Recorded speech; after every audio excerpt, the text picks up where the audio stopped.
Going to be how to get there for those matches. Well, the cheapest direct flight from Liverpool to Madrid on the day before the Champions League final is already more than 750 quid, double that for a return, but without a direct flight home the day after the final. The cheapest direct flight for Tottenham fans from London to Madrid the day before the final is more than £500. It's more than £1,200 for a return. Ouch. Even trickier if you want to do the 6,000-mile round trip from London to Baku for the Europa League final. No direct flights the day before. Cheapest option for you is to transfer to Istanbul, complete the journey from there. That's going to set you back at least 300 quid, take about 10 hours. A return is more than 800, but again, no direct flight home. And all that's before factoring in accommodation and the price of a ticket. Liverpool have already released their pricing for the Champions League final. The cheapest ticket costing £60, the most expensive £513. Let's talk to travel journalist Jill Starley-Grainger, who's here. Ouch.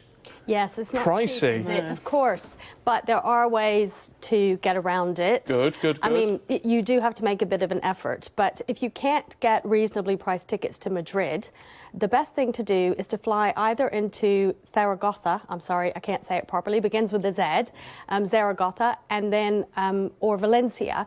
Both of those are only about 90 minutes away by train, and it's a fast train. And Ryanair, I think, has flights to Zaragoza, and lots of airlines have flights to Valencia.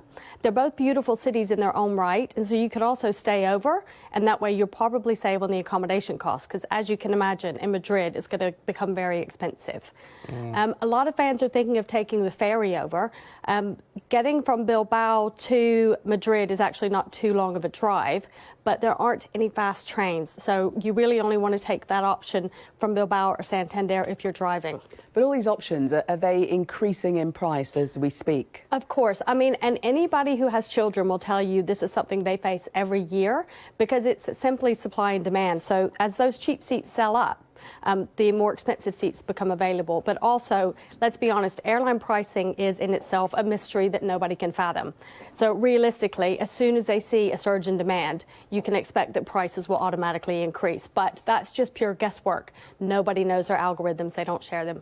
What about Baku then? I mean, apart from the fact you're talking 800 quid for a return ticket, a 10-hour journey. Yes, and also you mustn't forget about a visa. Unlike Spain, where you have lots of flight options, you don't need a visa. To get to Baku, you need a visa. So you need to go to the gov.uk website, gov.uk/travel, and make sure you check the visa requirements there.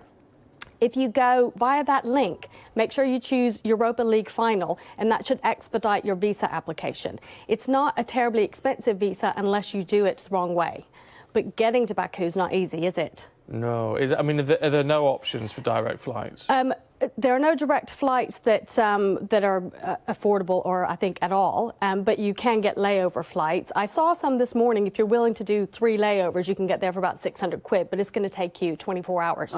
So that's not feasible. The next best option is to fly to Tbilisi, which is in Georgia, and there is an overnight train, but that takes about 18 hours, and then you're paying for a sleeper train. So really, the fans in Madrid, when they look at what the fans who are going to Baku, they sort of have it easier. Yeah, I read somewhere we were talking about, you know, if you can't get the direct flights to sort of circumvent that, and with the Madrid game, yes, people were even talking about going to Torremolinos and then getting a train from there. The thing is, with Spain is so well served by UK airlines, and it has really good train connections, so you can actually get there many ways.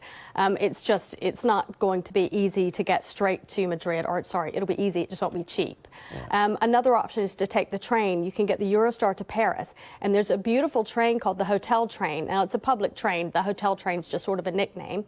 But it's not the cheapest option, but it might be, in this case, the cheapest option. And you'll have a lovely sleeper, and you'll arrive in Madrid refreshed, go to the game, and then you can take the sleeper back. All well and good. It sounds lovely. Yes. If you've got the time, if you can get the time off It's work to do time, it. yeah. What about accommodation then? Because I mean, if you're going somewhere like Madrid, then it's fairly easy to work out if you're getting into an all right hotel or not. Yes. Somewhere like Baku, maybe. I mean, I wouldn't know where to start looking for accommodation there. So for all of them, I would say always check a comparison website such as Trivago, or Kayak, which will consolidate loads of different hotel options.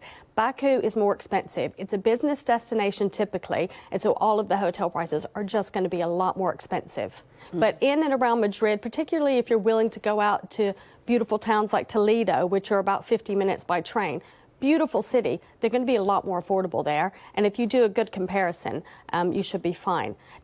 I think it's really important to stress, though, that people need to be careful of scam websites right now because lots of them pop up in these situations. So never pay by bank transfer. No. Good advice. Very good point. Yeah, stick to the sites that you know. And don't forget the visa. Yes. Good to see you. Thank you very much Thanks. indeed. OK, let's find out what the weather's going to do a little bit closer to home.